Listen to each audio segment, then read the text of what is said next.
What's going on, guys? We're back with another Throne and Liberty video. In this video, we're going to go ahead and go over some beginner tips and tricks, things that I personally struggled with. As you see, I'm level 50 now. Things that I struggled with personally myself in the early game that took me a little bit to understand, and then once I understood it, it made my gaming experience a lot better.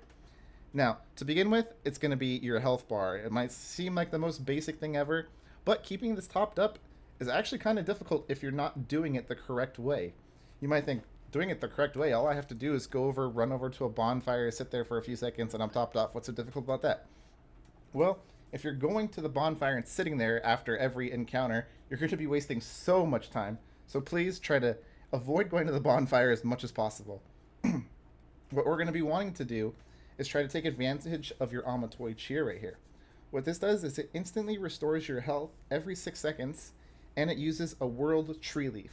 So look at your guys' game right now. Does this say 0? Does your screen look like this right now? If it is, you are doing this wrong already, and you need to go buy some world tree leaves, and we'll go ahead and showcase the difference right now.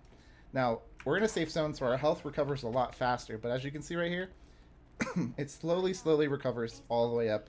Look at, we're not getting any heals right now, but if we quickly run over to the merchant, buy some world tree leaves. I like to buy 1,000 at a time because they're really cheap.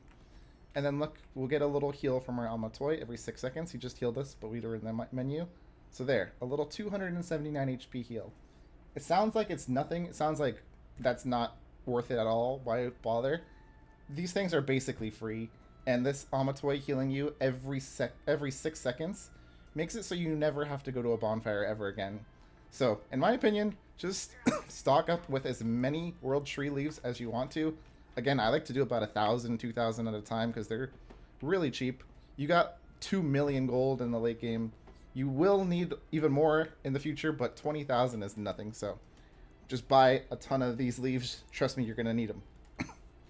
Now, other than the leaves, another useful thing to keep note of is these crystals right here. These recovery crystals, attack crystals, and defense remedies. These are all things that you should be using in the early game. Otherwise, you're going to be like me and stocked up with 99 recovery crystals that I'm never going to ever use because now I have the better potions. So don't be afraid. Use these potions. In order to have your potions on the bar, you simply drag them onto here and it will lock them into place right there. Very simple, very easy, and something that I also overlooked, and it'll make clearing dungeons a lot easier once you can heal yourself with those potions. Now, another important thing that I want to go over is the classes in this game. The classes is something that, in my opinion, is probably the most important thing with this game because you really cannot play different classes in this game. I mean, you can, but it will either cost you the temporary, or not temporary, but the finite amount of skill conversion books, or it will cost you some money because you're going to have to buy more of these skill conversion books to change your class. Now, what do I mean by that is like, if we go over to our skills right here, eventually we're going to try to level up all of our skills to purple, and then we're going to want to max these out.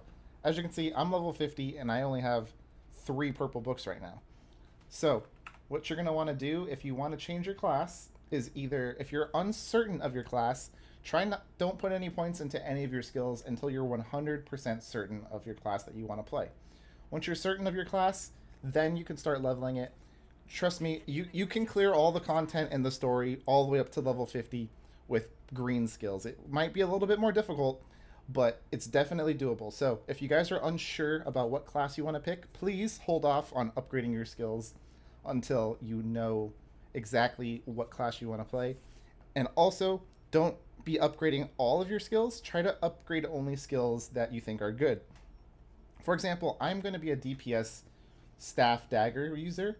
This skill right here that pulls a party member within my range, I'm probably never going to use this as a DPS. Maybe I'll use it once or twice, but I'm not going to be wasting my books onto this one. I'll be using it into my infernal meteor so I could do maximum damage. Now, if I was a support with a staff wand, I definitely would probably want to be putting points into here. Maybe still not, but it's just an example. Now, another little important trick that you guys need to know is don't use all of your tokens for your dimensional contracts all the time. Don't use all of your currency that you guys get from your what's it called, your contracts. Try to save those if possible, because you also only have a finite amount of these per day. Now, at level 20, we're going to unlock the Co-op Dungeon. As you can see right here, it costs 120 dimensional tokens. So you might think, okay, well, I can clear my dungeon. If you look at that 1,740, I can run this dungeon a good amount of times, right? I could run it like, what was that, 12, 13, 14 times? That's amazing. I'm going to go farm this right now, get a bunch of good loot, get a bunch of good gear, have a bunch of XP, and have a good time. That's actually not what you want to do, believe it or not. You want to try to save these tokens.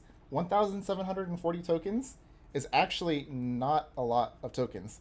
Yes, it's over 10 runs of a level 20 dungeon, but once you get to the higher levels, once you get to level 50, now it's not as many runs. It's barely 5 runs. So you definitely don't want to be fooled by the fact that you think, okay, I have so much runs of the dungeon, because when you get to a higher level, you have less of those. And also, the loot that you get from this dungeon is all garbage. Honestly, all of this is garbage. This blue gear, if you watch one of my previous videos, you can see an easy way to get blue gear for free. And also you get blue gear through the story as well. So you can easily avoid this blue gear. And try to save up as much of these tokens for this purple gear right here. And for these dimensional soul shards. This is far more valuable, and you want to have as many dimensional contract tokens by the time you hit level 50. So if you're at level 50, if you're at level 10 right now, or level 30 right now, and you have 0 dimensional contract tokens, that's fine.